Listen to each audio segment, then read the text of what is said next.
39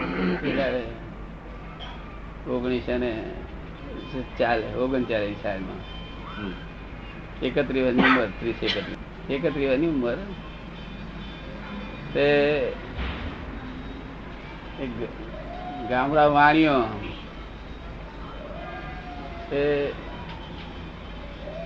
જરા ધંધો કરે આખો દાડો પણ મજે જરા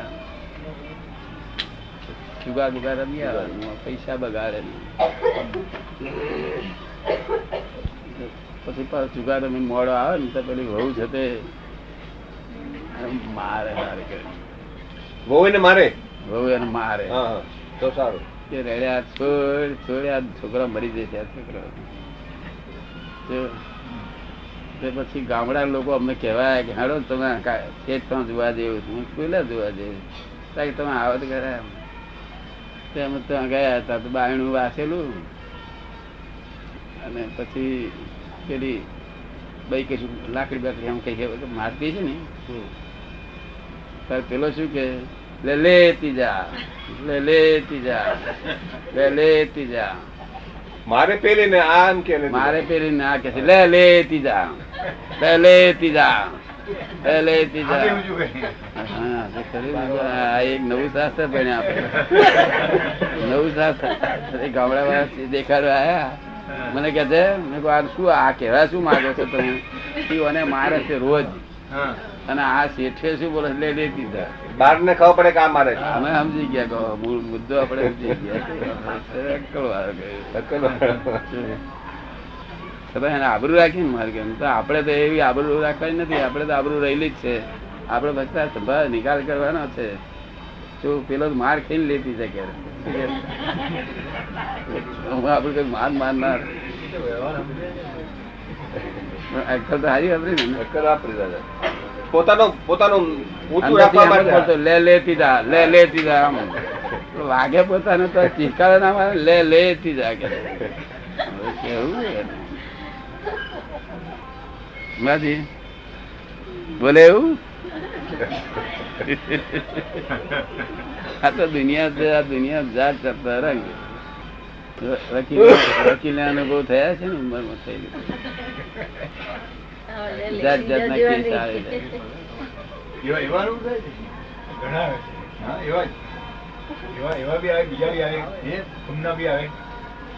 ઉંમર થયેલી બધી ગઈ પણ આવેલું. કેટલા અનુભવ થયેલા હોય વકીલ ને, બહુ અનુભવ થાય. વાળ સફેદ થઈ ગયા. હા, વાળ સફેદ થઈ ગયા. બધા બહુ અનુભવ થાય. જાત જાતના અસીલો આવે, જાત જાતના અને વકીલો જાત જાતના. એક વકીલ તો એક જણે કે છે જાવ છો નહીં કૂતરું કાઢે છે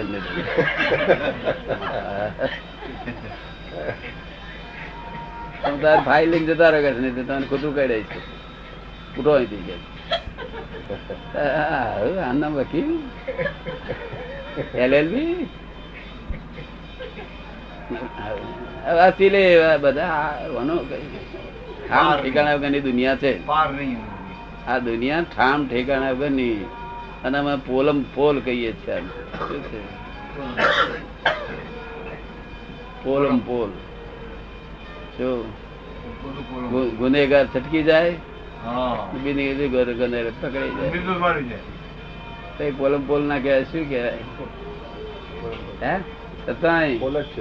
ના, એટલે જગત ના વ્યવહાર થી જગત પોલમ પોલ છે, અને કુદરત ના નિયમ થી જગત બિલકુલ કાયદેસર.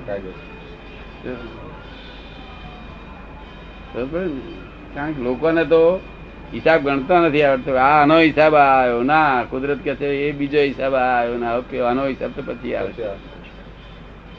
માટે આપણે ભોગવે તેની ભૂલ કહી. શું કહ્યું? ભોગવેની ભૂલ. બરોબર.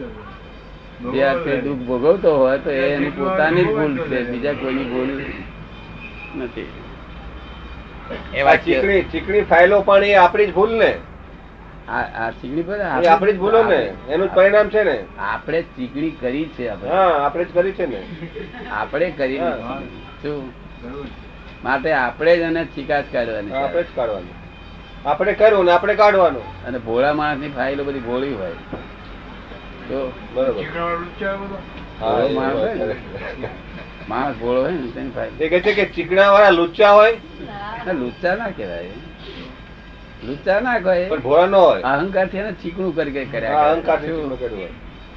ચીકણું કરી કર્યા કરે. ભોળો માણસ છે ને આ આ જતું કરે. પડી જ ના હોય ને બીજી. અહમ ની કશી પડી જ ના હોય ને. અહમથી ચીકણી કરી હોય. બરાબર. જો આપણે બહુ ચીકણી આપણે જ છીએ. ગુનેગાર આપણે જ છીએ. તો ગુજરાત પુનસારી વધારે છે, ગુજરાત પુનસાઈ હતા. બહુ પુનસારી છે. જ્યાં આગળ મૂળ જૈન ધર્મ નો બહુ એ થયેલું હા, ને, ઉદય ત્યાં થયો. એટલે ત્યાં હિંસા બહુ ઓછામાં ઓછી છે. દાદા કર્ણાટકમાં પણ જૈન ધર્મ નો ઉદય થયેલો વધારે. ઘણો પહેલા શરૂઆતમાં ત્યાં જ થયેલો. કર્ણાટકમાં વધારે જૈન ધર્મ. ચિત્તની પ્રસન્નતા ઉપર હા, અસીમ જઈએ કાર વખતે સમજાયું હતું એનું મહત્વ. કામ કાઢી નાખે બધું. પછી દાદા એના ઉપર મને આ વિચાર આવ્યા છે, એની સાથે જ આ બધું થાય. બસ આ બધું એની સાથે થાય. આ થાય તો શું શું શાના લીધે આ નતું થતું? તો કે આવરણ હતું કર્મ, એ વસ્તુભૂત કરી નાખે. અમે તીકડે બોલાવીએ ને હા, દાદા ભગવાન સમજાઈ જાય ત્યારે તીકડે એકાકાર થઈ જાય ને પછી ભસ્મીભૂત કરી નાખે. એકાકાર થાય ત્યારે જ આ બધું ત્યારે આ છૂટું થાય, પછી ખુલ્લું થાય. ખુલ્લું થાય. પેલું આવરણ છૂટે ને આટલું ખુલ્લું થઈ જાય. એમ ખુલ્લું ખુલ્લું થતું કેવળ થઈ જશે. એમ ખુલ્લું થતું કેવળ થશે. જેટલું ખુલ્લું થયું એટલું આપણે હલકા અને આનંદ. તેથી દાદા ભગવાન નમસ્કાર કરી બોલાવીએ છીએ. હા, તે દિવસે મને બરાબર આનો અનુભવ થયો. હે તે દિવસે આનો બધો અનુભવ થયો. સારું, સારું. શું હોય? જંગલમાં. હવે જેમ દ્રષ્ટિ અભેદ થતી જાય તેમ આ બધું ભ્રાંતિ લાગે. હે જેમ દ્રષ્ટિ અભેદ થતી જાય તેમ આ બધું ભ્રાંતિમય લાગ્યા કરે, હા, ભ્રાંતિ નહીં. બધું પૌડગલિક લાગ્યા કરે. હા, બધું ભ્રાંતિમય લાગે. ને આમાં મૂળ રૂપે તો કઈ દેખાતું જ નથી. ના, બેન. જગત તો એવું નથી. આપણી દ્રષ્ટિ જે પહેલાની લૌકિક દ્રષ્ટિ હતી ને તે કરતી નથી ને. લૌકિક દ્રષ્ટિ એને મિથ્યા દ્રષ્ટિ કહેવામાં. એ તેને લઈને પાછું આપણું એ દેખાવા જાય, પાછું આપણું જ્ઞાન છે તે ઉડાડી મળે એને. લૌકિક દ્રષ્ટિ એટલે આખા લોકમાં એ દ્રષ્ટિ છે, એમાંથી આમાં નીકળવું મહા મુશ્કેલ છે. નીકળી ગયા તો કામ થઈ ગયું. બધા ખુલાસા થયા આપણા. તો ખુલાસો કોઈ જગ્યાએ થાય નહીં. ના થાય. કાલે જે નિયતિ પૂછાયું તું કાલે હા. તમે હતા ને? પરમ દિવસે. હે? પરમ દિવસ. પરમ દિવસે રવિવારે. પરમ દિવસ. હા, ચીમનબેન જોડે આવ્યા હતા ને હા, પેલા? પ્રારબ્ધ કર્મ અને નિયતિ એક છે કે જુદા જુદા છે? હા. પછી સમજાયું હતું. એ પ્રશ્ન જ હોય ને એને પ્રશ્ન નો ખુલાસા થયેલા નહીં કોઈ દાડે. હા. તમને પુરુષાર્થ છે. બોલો હવે ક્યાં મેળ પડશે? પ્રારબ્ધ ને પુરુષાર્થ છે. જ્યાં સુધી દ્રષ્ટિ ફરે નહીં ત્યાં સુધી એમ જ લાગે ને દાદા. હમ. દ્રષ્ટિ જ્યાં સુધી સાચી દ્રષ્ટિ મળે નહીં. ભેદ સમજાયો નથી. પુરુષાર્થ નો ભેદ. હા, પુરુષાર્થ કોને કેવો એ ભેદ સમજાયો નથી. ત્યાં સુધી પ્રારબ્ધ ને પુરુષાર્થ કે છે. શાસ્ત્ર વાંચવા, મંદિરે જવું, ડેરાસર જવું, બધાને એનો પુરુષાર્થ કે છે. એ તો પ્રારબ્ધ છે. એવું સમજાવનાર ક્યાં મળે દાદા? વાત જ ઈ છે ને. વ્યાખ્યાન સાંભળવા જાય તો એ પ્રારબ્ધ છે. એમાં એ જ સમજાય. દાદા કર્મની નિયતિ, પછી કર્મની નિયતિ વિશે કહો. દાદા કર્મ અને નિયતિ, દાદા કહે કે નિયતિ તો ખાલી જ્ઞાની પુરુષ ને જ દેખાય. એટલે બધા જ્ઞેયો ઝડકે ત્યારે જ દેખાય. હમ? બધા જ્ઞેયો ઝડકે ત્યારે જ દેખાય નિયતિ. શું? બધા જ્ઞેયો ઝડકી ઉઠે ત્યારે જ નિયતિ દેખાય. ના, નિયતિ બહુ જુદી. નિયતિ વસ્તુ જુદી છે. એ વસ્તુ જુદી છે. નિયતિ જ્ઞેય નથી. જો નહીં, નહીં. નિયતિ દ્રશ્ય છે. શું છે? દ્રશ્ય. હમ. એટલે વસ્તુ જુદી છે. એ કઈ રીતે? ત્યાં આગળ છે તે સાંભળવા ગયો, વ્યાખ્યાન સાંભળવા ગયો, અને સાંભળવા ગયો ત્યાં આગળથી ત્યાં જતા જ મનમાં એમ થાય કે શું મહારાજ સમજણ તો છે નહીં, એમ થાય શું બોલવું કરતા શું, કારણ કે એને ગમે નહીં એટલે પછી શું થાય મનમાં પ્રતિભાવ આવે, કેવા પ્રતિભાવ, અવળા ભાવ આવે, અભાવ ભાવ આવે. હવે એ અભાવ ભાવ થયો એ પુરુષાર્થ, અને અહીં આવ્યો એ પ્રારંભ. જ્યારથી અહીં આવ્યો એ પ્રારંભ ના હતી, અને અભાવ ભાવ થયો એ પુરુષાર્થ. એટલે ભાવ ઈ જ પુરુષાર્થ, હમ. ભાવ ઈ જ પુરુષાર્થ. ના એટલે તે વખતે શામાં છે તે પુરુષાર્થ છે. ગમે ત્યારે જે ભાવમાં આવે એ શું શું ભાવમાં છે એ પુરુષાર્થ. તો ઠીક છે કે છે લોકો લોકો ના આવીએ તો લોકો આપણે નિંદા કર્યા કરે, એના કરતા આપણે ત્યાં જઈને ચાલો ને બેસો ને, હા, એ એનો પુરુષાર્થ. લોક નિંદા કરે એ નિંદાથી બચવા માટે અહીં આવે છે. આમાં ધર્મ શું કહેવાય? હા. તો ભાવ થયા. પ્રાર્થના આધારે અહીં આવ્યો તો ખરો, હા. પુરુષાર્થ શું કર્યો એને? કશું નહીં. દયાવી તમને એ સમજાય વાત મારી? જે મનમાં હોય એવા ટાઈમે એને પુરુષાર્થ. પુણ્યના આધારે ડાયાબી સાથે ઓફિસમાં ગયા. ઓફિસમાં અહીંથી ઘેરથી જવું, ટાઈમસર જવું, ટાઈમસર પહોંચવું, એ બધું પુણ્ય એમનો. ગયા આવતાના પ્રારંભ ના હતી. ત્યાં જઈને કશું કામ ના કર્યું તો સાહેબ શું હશે કે કાલથી આવશો નહીં, નહીં તો પુરુષાર્થ ત્યાં કરવાનો.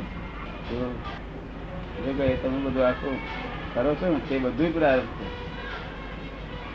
ત્યાં જઈને કામ કરે તો એ પ્રારબ્ધ જ એ છે. પ્રારંભ ને બધું. એ કામ બામ કરે, કામ ન કરે તે પ્રારંભ, કામ કરે તે પ્રારંભ. એની પાછળ શું ભાવ છે એ પુરુષાર્થ. હા. જો હોય શું? જે તો હોય હા. કામ ઓછું થતું હોય તો મનમાં એમ થયા કરે કે આવું ન થવું જોઈએ, ખોટું ના થવું જોઈએ, આવી રીતે આમ તો કરવું જ જોઈએ, તો એનો પુરુષાર્થ સારો કહેવાય. અને કામ સરસ કરતો હોય, ખૂબ કરતો હોય, આ શું ડહેડા પોલ મારવા જેવું જ છે, એવું ખૂબ કામ કરે તો નતો મળે. એ આ એ પ્રાય પુરુષાર્થથી સમજાય બધાને લોકોને. લોકો તો બધા લોકો વહેલો જઈને જઉં છું, વહેલો ઉઠ્યો તેને જ પુરુષાર્થ કે છે, અને મોડો ઉઠ્યો તેને શું કે છે? આવશું પ્રારબ્ધી. એને પ્રારબ્ધી કે છે. જો આવશું વહેલો ઉઠ્યો એને પુરુષાર્થી કે છે. જો કેટલો પુરુષાર્થી મળે છે. બે ભાઈઓને ખેતરમાં જવાનું હતું, કેમ નથી જવાનું? એ બે જણા રાતે નક્કી કરેલું કે આપણે બે વહેલા જઈને કામ કરીને આવતા રહીએ, શાકભાજી બધી લઈને. ઘેર જમવાનું કરવાનું છે ને, શાકભાજી લઈને આવતા રહીએ, વહેલા જઈશું કે છે. પણ પેલા સવારમાં એક ઉઠીને ગયો 5 વાગે, 5 વાગ્યા ઉઠીને ગયો, અને બીજાને ઉઠાડો મળ્યો તો આ ઉઠું કરતો કરતો ના ઉઠ્યો. પેલો જતો રહ્યો અને પેલો 6:30 વાગે ઉઠી ગયો. ત્યાં તો પેલો ત્યાં ગયો ત્યાં પેલો મરી ગયેલો, અને અંદર અંદર હાથ બેડી ખાતો. પેલો આવશું જીવતો પાછો આવે. હા, એ દુનિયા. અને તમારે તો પુરુષાર્થ નહીં, એની મેરેજ થયા કરવાના નહીં. જ્ઞાન જ પુરુષાર્થ કર્યા કરે, જ્ઞાન જ નહીં પુરુષાર્થ કર્યા કરે. બરાબર છે. જો કશું વસ્તુ પ્યાલા પડી ગયા કરતા જ્ઞાન પુરુષાર્થ કરે કે વ્યવસ્થિત છે કે શું કહ્યું? જ્ઞાન જ પુરુષાર્થ કરે. તમારે પુરુષાર્થ કશું કરવાનું? તમારે જ્ઞાન, તમારે તો આજ્ઞામાં જ રહેવાનું. દાદા આજ્ઞામાં રહેવું છે નથી.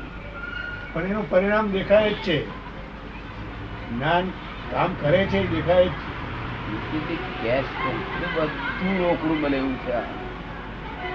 એક આટલી વાર નહીં લગાડે ચેક ધરીએ ને રોકડું તે નહીં. તો સંસારી અડચણે જતું રહે એવું છે આ વિજ્ઞાન. કારણ કે આ વિજ્ઞાન શું કે છે કે ભગવાન પ્રાપ્ત નતા થયા ત્યારે પણ સંસારી અડચણ જતી હતી, તો પ્રાપ્ત થયા પછી તો શું બાકી રહ્યું? એને પછી અધોગતિ ના જ જવા દો. અધોગતિમાં નહોતી. પેલું કર્મ છે તે ચીકણું હોય ને તે હલકું થઈ જાય. વિધિઓ કરે ને બહુ આ તો અજાયબી છે. આ કાળની એક અજાયબી છે કે આગળ 200-500 વર્ષ પછી કેવા છે એક બહુ વખત સુધી કયા કરે. અજાયબનું સુખ જોયું આપણે, આશ્ચર્યનું સુખ જોયું કે થોડા કાળમાં શું ફેરફાર થઈ ગયો તમારા ઘરમાં. એક માણસ ફેરફાર ને આવડી બેબી નો ફેરફાર ને આવડી બેબીઓ છે નહીં ફેરફાર ને. તારા ઘરમાં કોને ફેરફાર નહીં થયો? બધાય. તમારે તો કોઈનો ફેરફાર થવાનો બાકી છે કે